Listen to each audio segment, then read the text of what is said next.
खबर वाराणसी से, जहां पर 7 दिनों तक एक युवती से हुई हैवानियत ने पूरे देश को हिलाकर रख दिया है। पहले युवती को नशा करवाया गया, फिर दरिंदगी की दास्तां शुरू हुई जो 1, 2, 3 जगह नहीं बल्कि 7 जगह की गई। गैंगरेप की इस वारदात को 23 लोगों ने अंजाम दिया और इस दिल दहला देने वाली वारदात की कहानी बेहद खौफनाक है। देश का सबसे बड़ा कांड है ये। देखिए रिपोर्ट।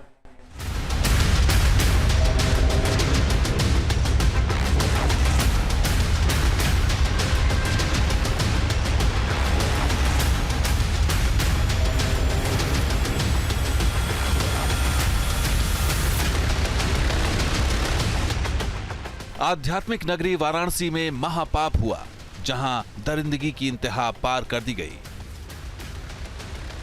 23 हैवानों ने एक युवती की बारी बारी से असमत लूटी। दिल दहला देने वाली ये वारदात पूरे 7 दिनों तक होती रही। मामले में पीड़ित परिवार की तहरीर पर मुकदमा दर्ज कर 9 आरोपियों को गिरफ्तार कर लिया गया है। बाकी के 14 हैवानों की पुलिस तलाश कर रही है।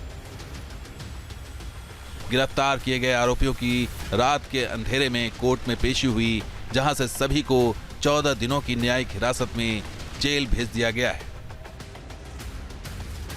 पीड़ित परिवार बदहवास है और इंसाफ की गुहार लगा रहा है। देश के सबसे बड़े गैंगरेप कांड को अंजाम देने वाले हैवानों ने जिस तरह युवती को बंधक बनाकर उसके साथ दरिंदगी की, वो कहानी खौफनाक है, जिसकी शुरुआत लंका इलाके से होती है, जहां वो एक कैफे में अपने दोस्त के साथ पहुंची थी। वाराणसी में जिस संगीन जुर्म की चर्चा आज हर तरफ है कि किस तरीके से 23 लोगों ने मिलकर एक लड़की के साथ दुष्कर्म किया। दरअसल इसकी कहानी 29 मार्च को शुरू होती है, जब पीड़िता अपने घर से घूमने के लिए निकलती है। उस दौरान उसकी ही एक परिचित दोस्त राज विश्वकर्मा से उसकी भेंट होती है और राज विश्वकर्मा उसे लेकर वाराणसी के इसी लंका इलाके में आता है और यहाँ पर उसे एक कैफ़े में ले जाता है।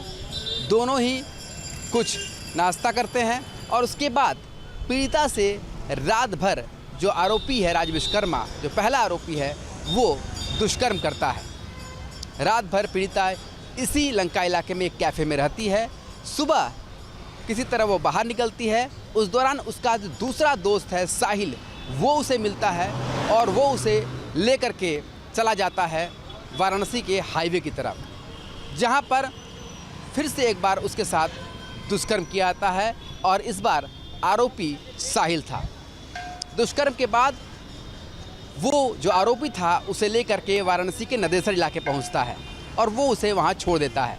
पर कहानी की शुरुआत जो होती है वो वाराणसी के इसी लंका इलाके से होती है, जो पहला आरोपी था राज विश्वकर्मा, जो कि पीड़िता को लेकर के यहाँ आता है। लंका इलाके में मौजूद कैफे में हैवानियत होने के बाद युवती किसी तरह 80 घाट पहुंचती है, लेकिन वो इतनी खुशकिस्मत नहीं थी। वहां भी दरिंदे उसे नोचते हैं। पीड़ित लड़की को उसके दोस्तों ने ही धोखा दिया। उसका दोस्त राज खान, जो वाराणसी के नदेसर इलाके में उसके साथ जबरदस्ती करने के बाद उसे नशे की हालत में वाराणसी के इसी 80 घाट पर 3 अप्रैल को लेकर आया और बदहवास अवस्था में उसे यहीं छोड़कर चला गया। उसके बाद जब पीड़ित लड़की को थोड़ा बहुत होश आया तो फिर वो यहाँ से अपनी सहेली के घर गई और इसके बाद सिलसिला यही नहीं रुका। उसके बाद भी उसके दूसरे करीबी ने उसके साथ वही धोखा किया, जो कि लगातार कुछ दिनों से उसके साथ होता आया था। 80 घाट के बाद युवती के साथ वाराणसी के नदेसर में फिर मल्दिया में भी गैंगरेप होता है। अब तक कई दरिंदे युवती को अपनी हवस का शिकार बना चुके थे। ऐसे ही 7 जगहों पर ले जाकर युवती के साथ 23 युवक गैंगरेप करते हैं। मामले में सरकार का रुख सख्त नजर आ रहा है। प्रदेश सरकार में मंत्री रविंद्र जायसवाल का कहना है कि सभी आरोपियों की गिरफ्तारी जल्द होगी और अगर इसमें कोई पुलिस वाला भी दोषी पाया गया तो उसे भी छोड़ा नहीं जाएगा।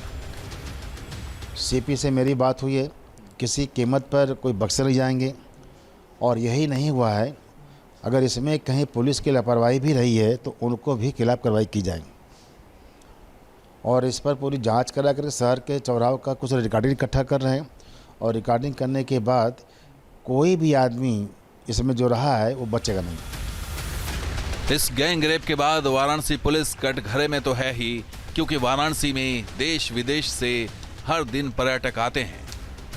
ऐसे में इस तरह की घटना पुलिस की कार्यप्रणाली पर सवाल उठाती है।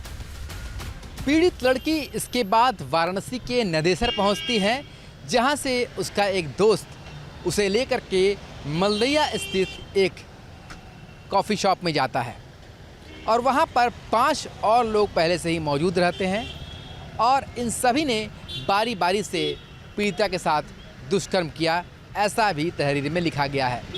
यानी कि पीड़िता एक के बाद एक बनारस के दूसरे जगहों पर पहुंचती है और पूरी अगर तहरीर के हिसाब से देखें तो इसी के दोस्तों ने एक प्लानिंग करके पीड़िता को फंसाया और एक के बाद एक अलग जगह ले गए और न सिर्फ उसके दोस्त बल्कि इस दौरान अज्ञात लोगों ने भी पीड़िता के साथ वाराणसी के मलदैया इलाके में दुष्कर्म किया।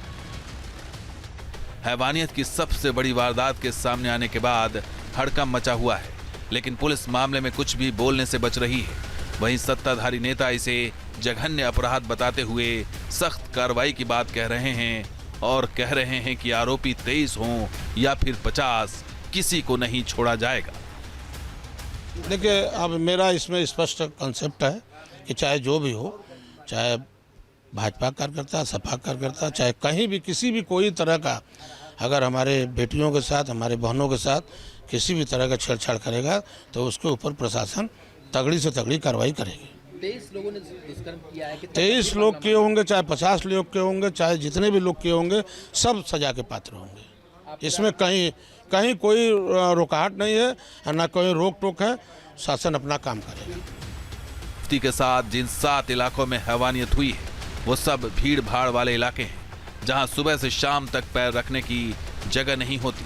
ऐसे में इतनी बड़ी घटना हो जाना समझ से परे है, जिस पर कई सवाल खड़े हो रहे हैं। भीड़ भाड़ वाले इस बनारस शहर में 7 दिनों में बनारस के प्रमुख 7 अलग अलग इलाकों में 23 आरोपियों ने मिलकर पीड़िता से दुष्कर्म किया। ये सारी बातें एफआईआर में भी दर्ज है। हालांकि इस मामले में 9 आरोपियों की गिरफ्तारी कर जेल भेजा गया है, पर बाकी आरोपी अभी तक फरार हैं। पुलिस लगातार जांच की बात कर रही है और दबिश दे रही है ताकि बाकी आरोपियों को पकड़ा जा सके। पर इस पूरे सामूहिक रेप कांड में अभी तक ये सवाल बना हुआ है कि आखिर 7 दिनों तक अलग अलग इलाकों में ये लड़की किस तरीके से पहुंचती रही और कैसे आरोपियों की संख्या 23 तक पहुंच गई। इसकी जांच पुलिस कर रही है।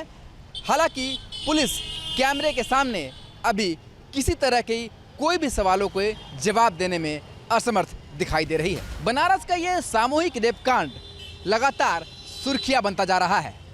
ऐसे में प्रदेश सरकार के मंत्री ने यहां तक कह दिया है कि जिस तरीके से ये जघन्य अपराध को किया गया है उससे वो बेहद दुखी हैं। ऐसे में कोई भी दोषी होगा उसे बख्शा नहीं जाएगा और अगर इसके लिए पुलिस भी दोषी होगी तो पुलिस के भी उन अधिकारियों को नहीं बख्शा जाएगा, क्योंकि जिस तरीके से शहर भर में ये कांड हुए हैं उससे कहीं ना कहीं पुलिस प्रशासन पर भी सवाल उठना लाजमी है। वीडियो जर्नलिस्ट शिवम मिश्रा के साथ Sushant Mukherjee, news nation, Varanasi. News nation अब व्हाट्सएप पर खबरों के ताजा अपडेट के लिए न्यूज़ नेशन के इस QR कोड को स्कैन करें।